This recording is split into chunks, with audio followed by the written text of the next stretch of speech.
আসসালামু আলাইকুম প্রিয় বন্ধুগণ, আমি এখন অফিসের গ্যারেজে। তো আপনাদেরকে একটা দৃশ্য দেখাই, ঘাস কাটার দৃশ্য।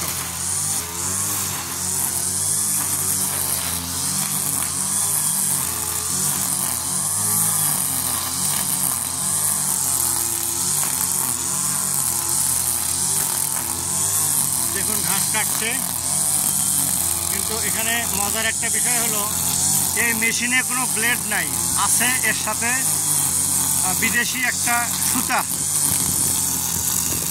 সুতা দিয়ে এই ঘাসগুলো কাটা হচ্ছে।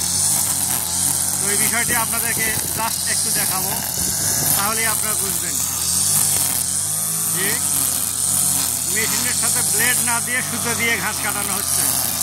এ ভাই সুতারও off off off off off করো।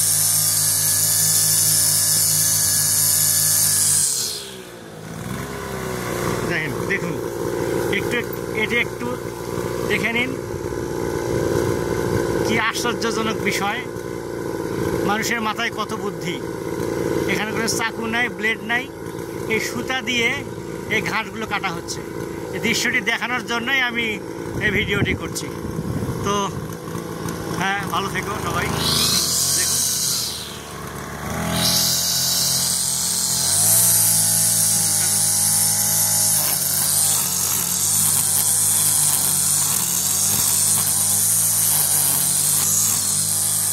সবাই ভালো থাকবেন। আসসালামু আলাইকুম।